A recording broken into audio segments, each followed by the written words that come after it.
तो हेलो बच्चों पार्टी, मेरा नाम है शुभम जगदीश और मैं स्वागत करता हूं आप सभी का हमारे YouTube चैनल के ऊपर। जैसा कि आप सभी को पता चल चुका है कि हमारा लेटेस्ट अपडेट आ गया है कि मैं अकाउंटेंसी की लाइव मैराथन शुरू करने जा रहा हूं 6 सितंबर से। और कॉमर्स के हर दिन आपको एक वीडियो मिलता रहेगा। तो अगले 24 दिनों के अंदर हमको 24 चैप्टर्स खत्म करने हैं। तो ये video pertaining to ISC board only होने वाला है। तो चलिए शुरू करते हैं बिना किसी टाइम वेस्ट के। क्यों कैरी मिनट याद आ गया था ना तुम्हें? कोई बात नहीं। लेकिन बिफोर आई बिगिन बताना चाहता हूं कि ये सारे नोट्स हमारे एप्लीकेशन पर फ्री ऑफ कॉस्ट मिल जाएंगे। तो जाइए एप्लीकेशन के फ्री स्टडी मटेरियल से फटाफट से डाउनलोड कर सकते हैं। एंड मीनवाइल अगर आपको लगता है कि मेरे साथ एक्सक्लूसिव प्रिपरेशन करनी है, लाइव प्रिपरेशन करनी है, अकाउंटेंसी, इकोनॉमिक्स और कॉमर्स जैसे सब्जेक्ट्स की रोज पढ़ाई करनी है, 4 से 6 हमारी क्लास का टाइमिंग है। इसमें जाकर आप एनरोल कर सकते हैं। डिस्क्रिप्शन में लिंक मिल जाने वाला है। इस पर्टिकुलर चैप्टर में हमको ये सारे टॉपिक्स पढ़ने हैं। जो टॉपिक हमारे सिलेबस में नहीं है उसको मैंने मार्क भी अलग से कर दिया है। तो चलो भैया, चलो शुरू किया जाए। जैसा कि हमारा चैप्टर का नाम nature and objectives of business होने जा रहा है, हम सबसे पहले पढ़ने जा रहे हैं मेरी जान कि ये बिजनेस होता क्या है, ये कंसेप्ट ऑफ बिजनेस क्या है। प्रभु कोई तो आए और हमें ये बताकर चला जाए कि बिजनेस क्या होता है। भाई हमें तो ये समझ में आता है ऐसी कोई भी एक्टिविटी जो मुझे पैसा कमा कर देगी वो बिजनेस है मालिक, है कि नहीं? तुमको भी यही लगता होगा। आओ देखते हैं। बिजनेस में भी defined as an economic activity which involves regular transfer और exchange of goods and service. ये रेगुलर बड़ा कीवर्ड है। For a price with the objective of earning profit, acquiring wealth through satisfaction of human wants. मान लो मेरे पास एक car है, मैंने उस अपनी एक कार को बेच दिया, तो ये क्या बिजनेस कहलाएगा? आंसर है ये बिजनेस नहीं कहलाएगा। अब मैं कार बेचने का ही काम करता हूं, मतलब मैं जो काम कर रहा हूं वो रेगुलर इन नेचर होने जा रहा है, तब वो बिजनेस कहलाएगा। बात समझ में आ रही कि नहीं आ रही? मैंने अपनी कोई जमीन बेच दी, वो बिजनेस नहीं कहलाएगा। अगर मैं जमीन बेचने का ही काम करता हूं तो वो बिजनेस कहलाएगा और बदले में आपको कुछ ना कुछ प्रॉफिट मिलना चाहिए। सब बच्चों को ये बात समझ में आई है? अब आते हैं कैरेक्टरिस्टिक्स ऑफ बिजनेस के ऊपर। सबसे पहली कैरेक्टरिस्टिक्स है क्रिएशन ऑफ यूटिलिटी। यूटिलिटी आप सभी को पता है ना, want satisfying power of a commodity. ऐसी कोई भी चीज जो किसी इंसान की इच्छाओं को पूरा कर सके, किसी के डिजायर को सेटिस्फाई कर सके, वो यूटिलिटी है मालिक। तो ऐसा प्रोडक्ट बेचना है, ऐसी सर्विस देनी है जिससे किसी के लिए उस पर्टिकुलर प्रोडक्ट या सर्विस का इस्तेमाल हो। ठीक है। बिजनेस में goods more useful to satisfy human wants. किस तरह की यूटिलिटी ऐड करता है? Time utility. टाइम यूटिलिटी का मतलब क्या है? मान लो भाई मेरे को मैंगो शेक पीना है in the month of December. अब भाई आम का सीजन आता है मई जून में और मुझे मैंगो शेक पीना है दिसंबर में, और दिसंबर में अगर तुमको मैंगो शेक मिल जाता है तो कौन सी यूटिलिटी है? Time utility. अगली है प्लेस यूटिलिटी। यार हमारे देश में सेब या एप्पल जो होता है वो कश्मीर में होता है या हिमाचल में होता है, और सेब पूरे देश में मिल रहा है, तो कौन सी यूटिलिटी क्रिएट कर रहा है? Time utility. अगला लिखा है फॉर्म यूटिलिटी। भाई लकड़ी है, लकड़ी को आपने फर्नीचर बना दिया तो आपने क्या चेंज कर दिया? उसकी फॉर्म चेंज कर दी। अगला पोजेशन यूटिलिटी, मतलब कोई भी सामान मेरे पास है, मेरा मोबाइल फोन मेरे पास है तो ये पोजेशन यूटिलिटी है। गोल्ड मेरे पास है तो ये पोजेशन यूटिलिटी का काम करता है। अगला क्या है? Dealing in goods and services. Business के अंदर या तो गुड्स बेचने चाहिए या सर्विसेज का रेंडर करना चाहिए। तो every business enterprises producer buys goods and services for selling them to others. या तो हम बनाएंगे या हम खरीद के किसी और को सेल करने जा रहे हैं with the aim of earning profit. अगला क्या है? मेरी थोड़ी सी आवाज तुमको आज दबी दबी लगेगी बिकॉज मेरा थोड़ा गला बैठा हुआ है भाई, तो थोड़ा सा बर्दाश्त करना पड़ेगा बिकॉज इस समय एक्सेसिव पढ़ा रहे हैं तो उसकी वजह से गला बैठ गया। सेल, ट्रांसफर और एक्सचेंज, इसका मतलब क्या है? यहां हम सामान बेच देंगे। जब सामान हम किसी को बेच देंगे तो हमारे पास से दूसरे के पास वो सामान ट्रांसफर हो जाएगा। इस पूरे प्रोसेस को एक्सचेंज बोलते हैं। ठीक है ना? All business activities involve transfer और exchange of goods and services for some consideration. जैसे कि मान लो मेरी कोई किताब है, मैं उसको मार्केट में बेचूं तो मुझे पैसा मिल जाएगा, आपको किताब मिल जाएगी। ये क्या हो जाएगा? Process of exchange. अगला क्या है? Continuity in dealing. Continuity in dealing बहुत ही ज्यादा इंपॉर्टेंट है। इसका मतलब एक बार अगर ट्रांजैक्शन हुआ तो वो बिजनेस नहीं है। बिजनेस तब होगा जब ये ट्रांजैक्शन बार बार होगा। Dealing in goods and services becomes business only if undertaken on a regular basis. मैं एक बार किताब बेचूंगा बिजनेस नहीं है, मैं बार बार अपनी अगर किताब मार्केट में बेच रहा हूं वो बिजनेस है मेरे भाई। और प्रॉफिट मोटिव, आपका यहां पर मोटिव समाज सेवा नहीं होना चाहिए, यहां पर मोटिव आपको नॉन प्रॉफिट नहीं होना चाहिए, यहां पर मोटिव होता है कि मेरे को पैसा कमाना है इसलिए मैं बिजनेस कर रहा हूं। तो profit motive is the main crux of the business. सबको कैरेक्टरिस्टिक्स समझ में आई है? 3 कैरेक्टरिस्टिक्स और उठाकर देख लेते हैं। ये क्या लिखा है? Element of risk. Her business के अंदर कुछ ना कुछ रिस्क है, तभी उसका प्रॉफिट जो होता है वो रिवॉर्ड कहलाता है। अगर मैं कोई भी बिजनेस कर रहा हूं तो उसमें मेरे एफर्ट्स लग रहे हैं, उसमें टेंशन है कि यार सामान बिकेगा कि नहीं सामान बिकेगा, तो अनसर्टेनिटी है, और अनसर्टेनिटी मतलब रिस्क हर एक बिजनेस में इन्वॉल्व होगा, और रिस्क का ही रिवॉर्ड प्रॉफिट कहलाता है। अगला क्या है? Economic activity. इसका मतलब यहां पर या तो प्रोडक्शन होगा, डिस्ट्रीब्यूशन होगा, और ये सब किया जाएगा पैसों के बदले में। इकोनॉमिक का कहीं टर्म आ जाए मतलब अपने दिमाग में पैसा समझ लेना भैया, पैसे का लेन देन होने जा रहा है। अब बोलते हैं हम लोग बिजनेस को कि business is art as well as science. भैया आर्ट इसलिए क्योंकि बिजनेस में लगती है पर्सनल स्किल्स और एक्सपीरियंस, और साइंस इसलिए क्योंकि ये बना हुआ है बहुत सारे प्रिंसिपल्स और लॉस के बेसिस पर। कभी तुम लोगों ने लोकल मार्केट में सामान खरीदते देखा है? एक्सक्यूज मी मैडम, प्लीज आ जाइए ना, जो आपने साड़ी मंगाई थी वो आ गई है। वो एक कॉमेडियन है ना सरोजिनी नगर का, जिसने ऐड किया था, आकाश गुप्ता शायद, राइट? तो वो क्या है? आपको सामान को बेचने की एक आर्ट है, हुनर है। तो बिजनेस एक हुनर भी है और बिजनेस एक प्रैक्टिकलिटी भी है, साइंस भी है, बिकॉज में रूल्स लगते हैं, इसमें लॉज लगते हैं। क्लियर है कि नहीं क्लियर? चलें भैया, सबको समझ में आया? अब आते हैं नेसेसिटी ऑफ बिजनेस। यार वैसे तुम्हारे दिमाग में भी यही ख्याल आ रहा था ना भैया कि पैसा होगा बाबू भैया, बहुत सारा पैसा होगा। हाँ भैया, बिजनेस हम किस लिए करते हैं? जरूरत क्या है बिजनेस की? अगर जिस देश में काफी अच्छे स्तर पर बिजनेस किया जा रहा हो, अच्छे लेवल पर बिजनेस किया जा रहा हो, तो उस देश में होता क्या है? उस देश में पॉवर्टी रिमूव होती है। तो पहला पॉइंट क्या लिखा है? To remove poverty. The economic development of a country depends upon the growth of business. Business enterprise make productive use of natural resources so that income of people increases. तो पहला portion क्या है? पहला point क्या है? To remove poverty.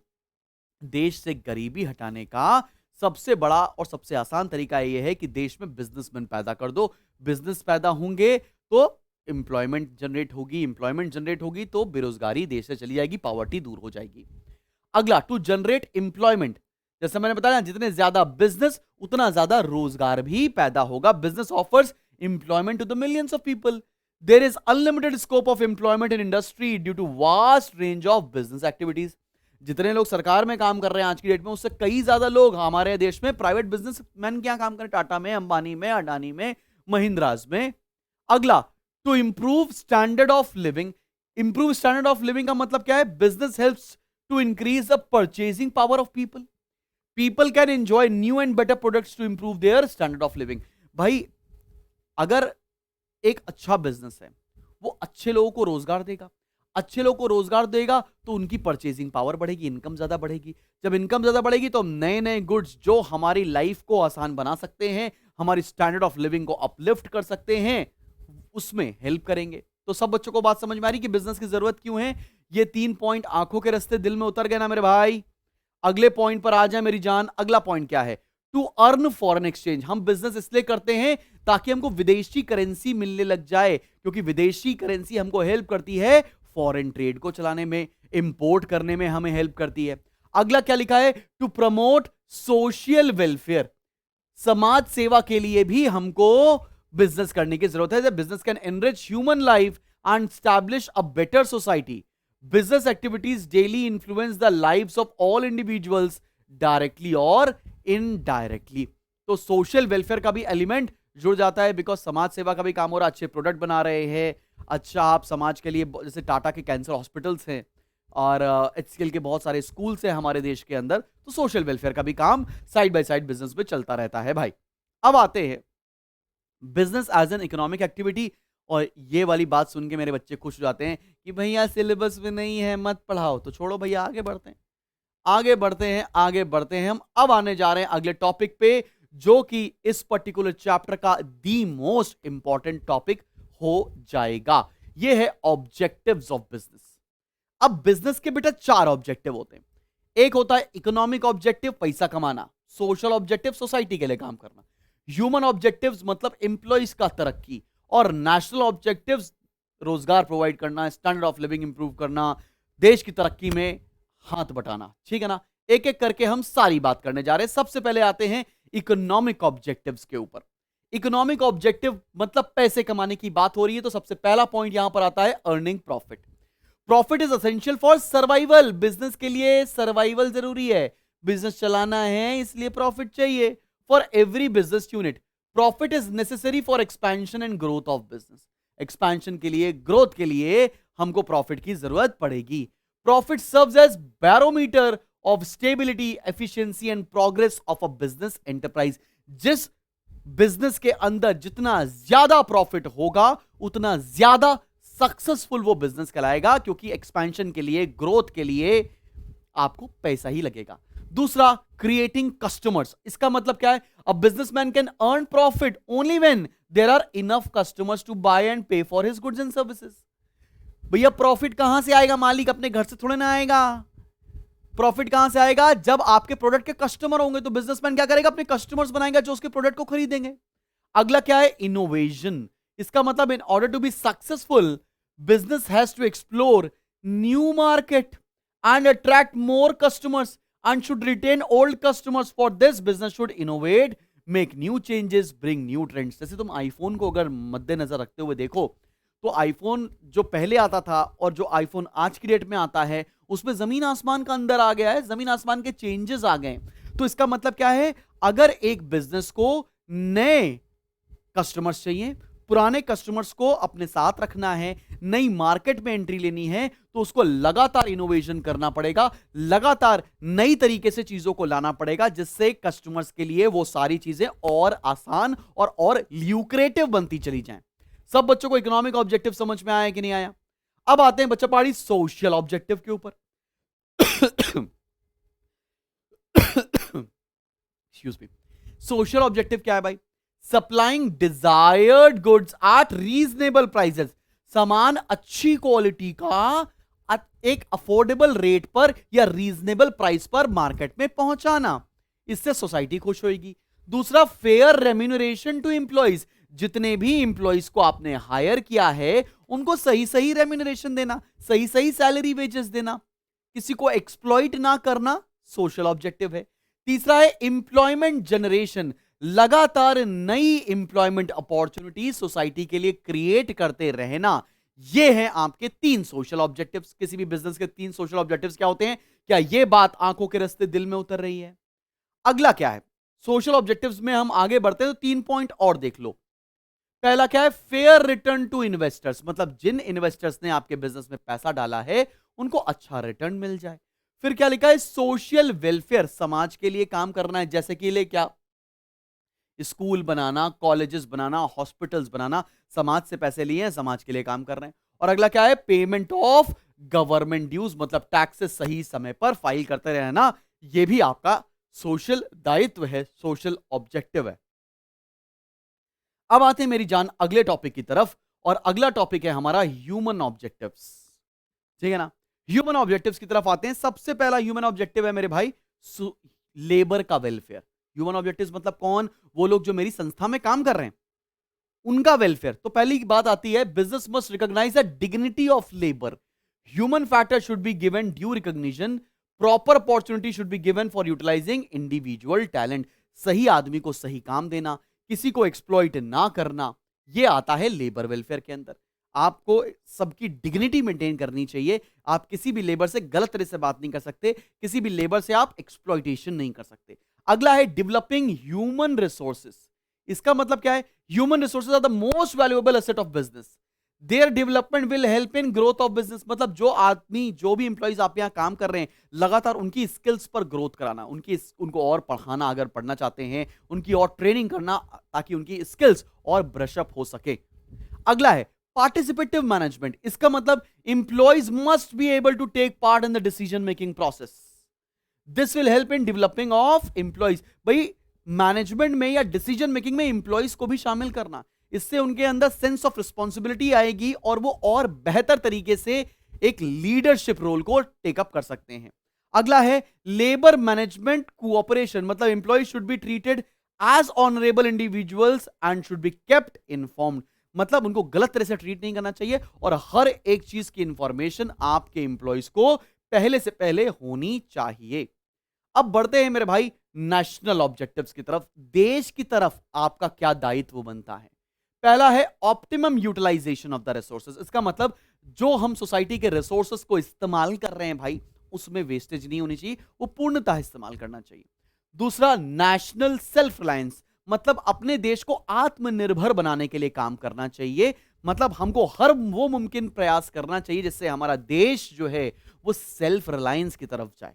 अभी अगर मान लो अगर हम कोई भी सामान चाइना से इंपोर्ट करते हैं तो हमारे देश के बिजनेसमैन का दायित्व क्या होता है? जो हम चाइना से इंपोर्ट कर रहे हैं वो हम अपने इंडिया में ही बनाने लग जाएं, ताकि हमारी कंट्री सेल्फ सफिशिएंट हो जाए और सेल्फ रिलायंट हो जाए। अगला, डेवलपमेंट ऑफ स्मॉल इंडस्ट्रीज। हमारे देश में छोटी छोटी अगर स्मॉल स्केल इंडस्ट्रीज का डेवलपमेंट होगा तो देश में ज्यादा रोजगार और बैलेंस्ड रीजनल डेवलपमेंट देखा जाएगा। ये मैंने नोट्स आपके लिए लिख दिए हैं, हैंड रिटन नोट्स हैं, आप जरूर डाउनलोड कर लेना, इसीलिए आपके लिए बड़े फायदेमंद होने वाले हैं भाई। अगला, डेवलपमेंट ऑफ बैकवर्ड एरियाज। इसका मतलब क्या है? वो एरियाज जहां पर डेवलपमेंट नहीं हुआ, जैसे तुम्हारे हमारे देश के अंदर दिल्ली, बॉम्बे, पूना, हैदराबाद, बैंगलोर, कुछ यही सिटीज हैं जहां पर डेवलपमेंट है, लेकिन बहुत सारे सिटीज ऐसे भी हैं जहां पर डेवलपमेंट नहीं है। उन एरियाज को भी डेवलप करने का कर्तव्य किसका बनता है? बिजनेस का। अगला, कंट्रोल ओवर पोल्यूशन। अब एक बिजनेस मान लो फैक्ट्री लगाया है, फैक्ट्री से कुछ गुड्स प्रोड्यूस कर रहा है, मान लेते हैं ये रिमोट प्रोड्यूस करता है, तो इसको प्रोड्यूस करते समय भी कुछ पोल्यूशन हो रहा है, तो उसका कर्तव्य यह है कि इस तरह से प्रोडक्शन करे जिससे कम से कम पोल्यूशन हो सके। यह भी इसका नेशनल ऑब्जेक्टिव है भाई। अब आते हैं हम लोग लास्ट टॉपिक के ऊपर, उसके बाद ये हमारा चैप्टर नंबर 2 भी खत्म हो जाएगा और हम लोगों ने एक मुहिम शुरू की है कि एक दिन एक चैप्टर कॉमर्स का हम खत्म करने जा रहे हैं। ठीक है ना बच्चा पाड़ी? तो बिल्कुल टेंशन मत लीजिए, हर एक चीज शुभम संभाल लेगा, तो शुभम संभाल लेगा। हम बात करते हैं या पैसों की जरूरत काय को है बिजनेस के अंदर, role of profit in business. पहला, इंसेंटिव। हम अगर काम कर रहे हैं, तुम अगर पढ़ाई कर रहे हो, तुम्हारे पापा अगर ऑफिस जा रहे हैं, किस लिए जा रहे हैं? कि शाम को लौटेंगे तो पैसा लेकर आएंगे। तो profit is the driving force of the business. अगर प्रॉफिट नहीं है तो कोई भी लोग धंधा या बिजनेस नहीं करना चाहेंगे। सर्वाइवल, मेरा बिजनेस सर्वाइव कर सके इसलिए एक मिनिमम प्रॉफिट तो मिलना ही चाहिए, बिकॉज बिजनेस को चलाने के लिए कम से कम कुछ तो पैसा लगेगा ना। तो पैसों की जरूरत सर्वाइवल के लिए है, पैसों की जरूरत इंसेंटिव के लिए है। आगे बात करते हैं पैसों की जरूरत ग्रोथ के लिए। अगर आपके अपने बिजनेस को ग्रो करना है तो उसके लिए भी पैसों की, प्रॉफिट की जरूरत पड़ेगी। अगला क्या है? Measure of efficiency. कौन कितना मेजर है, कौन कितना एफिशिएंट है, सॉरी, कौन कितना एफिशिएंट है ये उसकी अर्निंग से पता चलता है।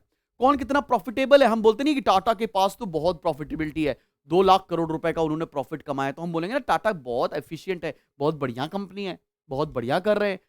अगला क्या है? Prestige and recognition. मतलब गुडविल। लॉस मेकिंग बिजनेस की कोई वैल्यू नहीं, प्रॉफिट मेकिंग बिजनेस की मार्केट में गुडविल है, जो कि शेयर मार्केट में भी ग्रोथ देती है। क्लियर है कि नहीं क्लियर बच्चा पाड़ी? समझ पे आ रही बात?